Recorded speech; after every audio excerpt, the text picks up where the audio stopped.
What's good? It's your boy, JayThat'sMe. Let's dive into Monday Night Raw from December the 4th, 2023. This show was okay, but man, it's way too much filler on Raw. Way too much. So much so that it's bogging down the product. It really is. Like, I'm tired of DIY. I'm tired of DIY. I am. I'm tired of them. I'm tired of the whole comedy stuff with Kira Tozawa and the New Day and all of them. I'm tired of that nonsense. I'm tired of Natalya and Tegan Nox. I'm tired of that stuff too. That's boring. I'm just tired of it. It's just gotten old and very tiresome, man. It's annoying to me. It boggles my mind why Triple H continues to push these guys, especially Natalya and the New Day. Like, I'm ready for all those cats to really go away and just be like backstage producers and stuff like that. Like, seriously, for real. Like, I am so tired of the New Day. It's unreal. I'm definitely tired of Natalya. I'm tired of Tegan Nox. Tired of Johnny Gargano. I like Tommaso Ciampa, but he's very, very good. I could easily see him being IC champion, US champion. Maybe even give him the run with the World Heavyweight Championship.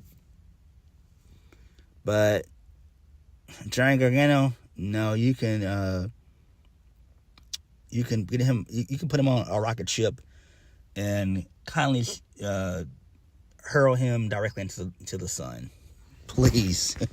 Ooh, boy. Before we get into the review, got a little bit of news and notes to go over. Note 1, WWE is still doing releases, and they recently released Mackenzie Mitchell. So she is the wife of Vic Joseph, and she was released. It sucks. I hate it. I've always liked Mackenzie. I've always liked her work since she was in Impact. That's where I see her going back to anyway, if I'm being honest. I think that would be great. They would love to have her back. And I think she would be a really good asset to help out Gia Miller. So I do think that would be great.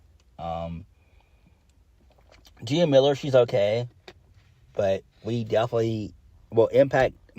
soon to be TNA needs 2 backstage interviewers. They really do. So... hopefully, Mackenzie Mitchell goes to TNA, because at least she'll be on television, if we're being honest. If she goes to AEW, there's really no need, because of the fact of the matter is, you already have Dasha, forgot her last name, is it Dasha Fuentes? You have her, and she's really good, and then you have Alex Marvez, so you don't really need a third backstage interviewer. Oh, and you also have Renee Paquette, so you don't really need a fourth backstage producer. A fourth backstage interviewer. I think having 3 is fine, if we're being honest. Having 3 is fine. So, another bit of news and note. The second piece of news is WWE has interest in Kazuchika Okada. Interesting. I don't see why, though, because Tony Khan is going to swoop him up even before Triple H and Nick Khan can bid on Okada. They did it with Will Ospreay. They've done it with Jay White. They're going to do the same thing with Okada. It's just that simple. It's basically... Tony Khan has dibs on all the New Japan guys. He has dibs on all of them. All of them. So it would be a no-brainer. I'm pretty sure Okada probably will go to AEW. He's already familiar with that audience anyway. And, I mean, you know, him and Shinsuke had the Chaos faction when Shinsuke was in New Japan all those years ago. But Tony Khan is going to already have him in his back pocket. It's just a no-brainer. It sucks. I mean, I do think that Okada would be good in WWE. You can put him in NXT for about a year, bring him up to the main roster. You can easily pair him with Shinsuke. They could kill it as tag team champions. He would be a great U.S. champion, a great U.S. champion, a great Intercontinental champion as well. So there's stuff that he could do there for sure. But that would be his ceiling. He would be, another Nakamura. But I have a little bit of hope that Triple H might sign Okada, but I doubt it because Tony Khan's got basically 98% dibs on Okada. And Triple H only has a 2% chance of getting him. So, yeah. All right, let's go ahead and get into Monday Night Raw. So, we kick the show off with Drew McIntyre. He's already dressed in his ring attire. He gets into the ring, he gets on the mic, and he cuts a promo saying that it's been a minute since he's done this. He welcomes everybody to Monday Night Raw. He says, the land where it feels like everyone's lost their minds recently. Liars, hypocrites, cowards, just plain idiots. Apparently, you can get fired, released, leave, and do what you want for a bunch of time. Come back to the company, and you're instantly forgiven these days. So that's a good CM Punk reference. I think that would be great. I would love for Drew McIntyre to be CM Punk's first feud. Sign me the fuck up. Please sign me the fuck up. Let's do it. And then Drew belittles Seth Rollins, saying that he tried to pull a fast one on him. He said that he can beat Jey Uso any day of the week, so he doesn't deserve it. And he made fun of Jey Uso, saying that he ran into Randy Orton with his tail between his legs. And then he says that he's so sorry, Randy, that Jay, your time is coming. So Drew wants first dibs on Jay before Randy. And then Drew mentions Sami Zayn. So Sami Zayn comes out. Sami says, if you got something to say it to my face. And then he basically, Drew McIntyre basically just said to Sami that they're not the same. That you were the only person, you were the one person in the world who deserved to get screwed over by the bloodline. And then he explained, he said that he was a part of the bloodline. Sami was their lapdog, their errand boy. You joined them because you're running away from me every single week. Then you screwed them over. What the hell did you think was going to happen? Drew basically said that Sami deserved it. And then Sami says that Drew is very delusional. He's not a delusional person. He's not a person that points the finger at everybody else for their own shortcomings. And then Sami says there's a big difference between him and Drew. Sami says that when he lost in front of his family, when I let everyone down in my championship opportunity, you know what I did? I stayed hungry, I stayed driven, I stayed motivated, and it carried me all the way to victory in the main event of WrestleMania. So I got redemption. I got to make my family proud. Do you think you're making your family proud? And then Drew's like, get a damn referee out here right now and ring the damn bell. One of us isn't walking out. So this is great. So this sets us up for our first match of the night. Drew McIntyre versus Sami Zayn. Drew McIntyre gets the win via a Claymore. He did a nasty chop block in the match as well. I think Sami Zayn's knee buckled as well under I forgot what spot he did. So Drew wins. So this is great. I'm loving Drew McIntyre. He kicks major ass. I will say this. If by some off chance Drew McIntyre has not re-signed with WWE or doesn't get a chance to sign with WWE. And they haven't come to an agreement. Drew McIntyre definitely needs to go to TNA. I do think that Drew would be a top guy in TNA, meaning he would be a world champion in TNA. He would.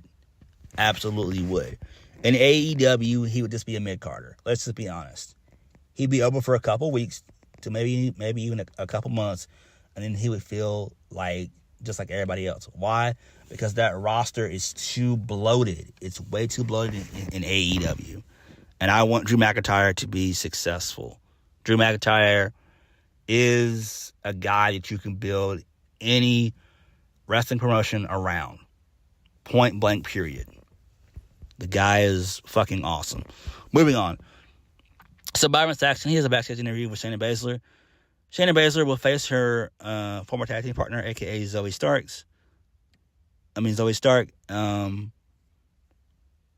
Then he asked, how does she feel about that? She says she only has one goal, to remind Nia Jax that she's the one who put her on the shelf. She'll go after her limb by limb. All right, who cares? Moving on, Drew McIntyre, he viciously assaults Sami Zayn, beats him down, and he stomps on Sami Zayn's kneecap. So that was great there. Moving on. So, Jey Uso, he comes out. He gets on the mic. And he says that he gets to have a chance to do something that he thought he'd never get to do again. He mentions how he faced Roman Reigns at SummerSlam. The moment was ripped away from him by the one man who he loved the most in the world, my day one, my own twin brother. He said, that hurt me more than you ever could know. I couldn't be in this business anymore. I had to walk away. I convinced myself that I was done until I got a call from Cody Rhodes. He told me, don't quit. I can't quit. It's your time to have a fresh start on your own, Uso. Be your own man. Create your own legacy, Uso. And then Jay says that for his entire life, he's been fighting for the bloodline, fighting for his brother, Roman.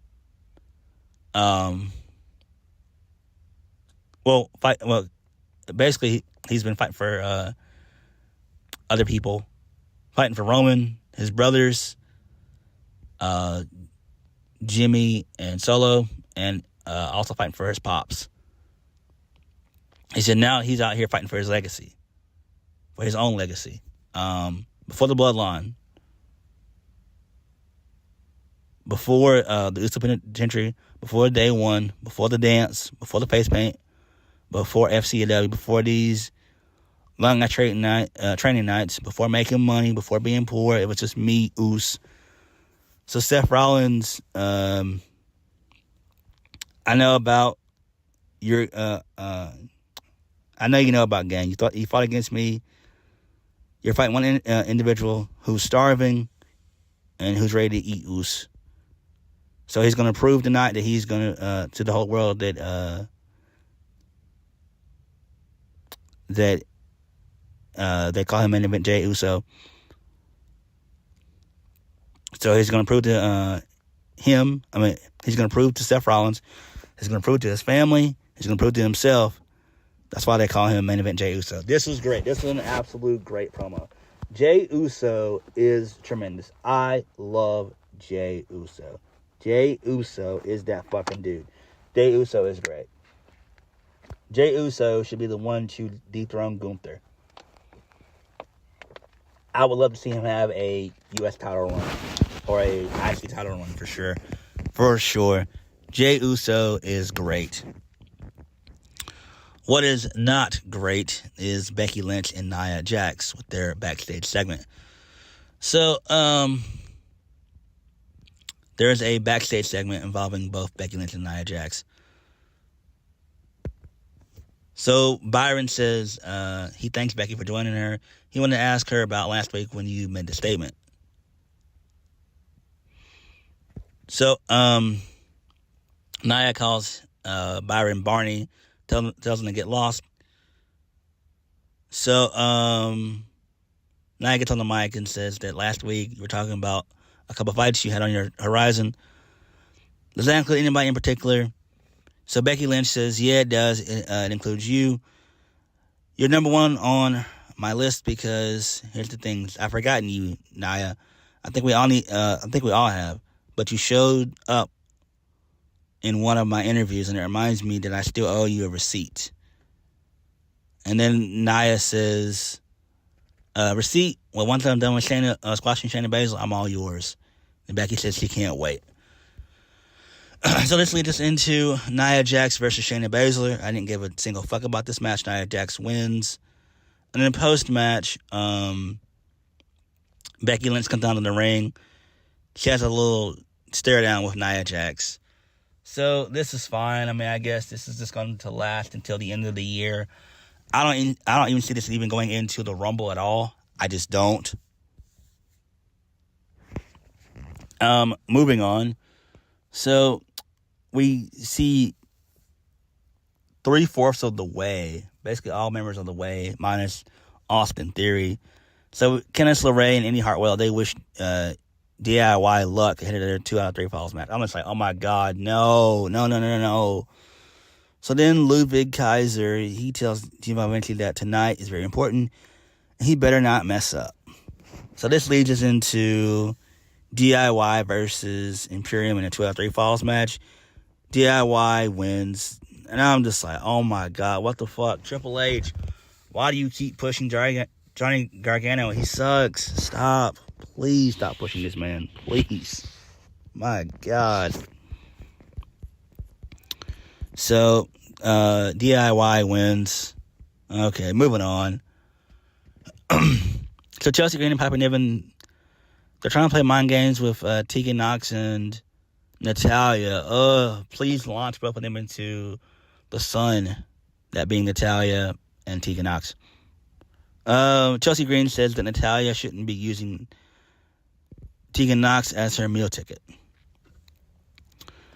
So, moving on. So, the New Day and the Alpha Academy are giving the Creed Brothers advice ahead of their upcoming tag team title match with the Judgment Day. Alright. Moving on. Again, I'm tired of the New Day. I'm tired of a lot of these guys. The New Day, Tegan Nox, Natalya. Please just put all of them in the sun. Please. Moving on. So, the Judgment Day, they once again find R-Truth in their clubhouse. Truth says that he has the best deal on TV. Jay McDonagh wants Truth to leave the clubhouse. Damian Priest is still upset about Drew McIntyre and his big mouth.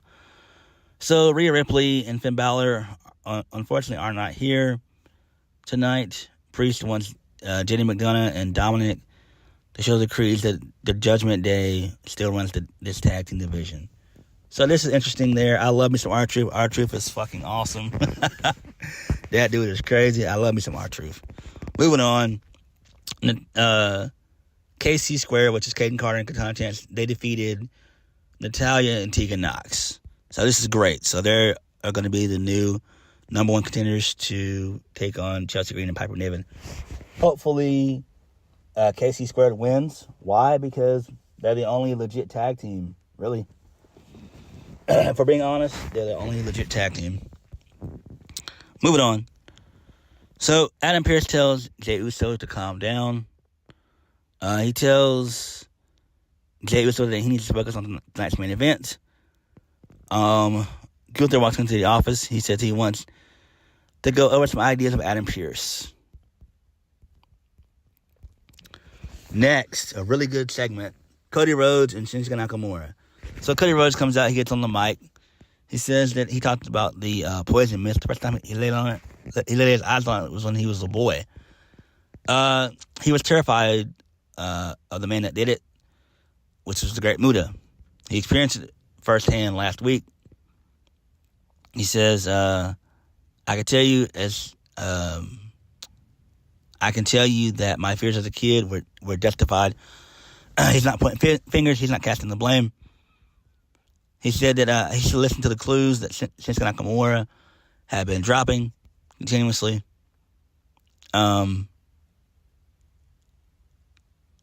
He says, you have a big bullseye on our back. I know that when I declared for the 2024 Royal Rumble, I'm ready. Shinsuke Nakamura, you have my attention. I think you have all their attention. There's two things we can do here. You can emerge from the shadows and come to this ring. And you can explain yourself to me, or you can march down here and we could just fight right now. So Nakamura comes out. He says, Cody, last week I made your eyes burn, but tonight I will open them. I will show you that you're not seeing the path we've taken. It's the very same story. Like you, I climbed the mountain. Like you, I could see the top. Like you, I slipped and fumbled. I fell into a bottomless pit. Cody, we suffered the same humiliation.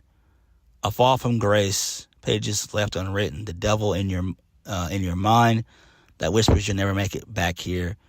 You've awoken me. You've inspired me. I'm here to unburden you. Step into my shoes. To step into your shoes and take that story off your hands. I never got to finish my story, so I'll finish yours. This is great. And it was cool because they showed a vignette of Cody's journey and Nakamura's journey, where Nakamura couldn't defeat AJ Styles. I think this was at WrestleMania 34 or WrestleMania 35. I think this was 35. No, 34. My bad, guys. So it was 34. This was great. This was brilliantly done. So then Cody responds by saying, you think our stories are the same? Shinsuke, I appreciate you explaining why you attacked why you attacked me. And perhaps we had a similar path, but until you sit in this ring with me, I need you to know I don't rate you. I don't respect you. It's never been a part of my story to run from a fight. You keep saying what it's saying, prove it. This was great. I love this. I'm so ready for Cody and Shinsuke. This is going to be tremendous. This is great. I kind of wish that Nakamura would have been CM Punk's first opponent, if we're being honest. But Cody and Shinsuke Nakamura should be a great story. Moving on. So Seth Rollins is in Adam Pearce's office. So Adam Pearce tells Seth to look. I know you're getting ready for this title match, but I won't keep you. But I wanted to say this so you can hear it directly from me. I invited CM Punk to be here next week, and I intend to sign him to an exclusive Raw contract. So then Seth Rollins says, nope, zip it. I don't give a damn. All right. Know what you got to do. But when he shows the world his true colors and it's up in your face, do me a favor, all right? You stay out of my way when I do what I gotta do. Deal. And then Adam Pearce says, fair enough. Seth Rollins says, good. He's gonna go get ready for his main event.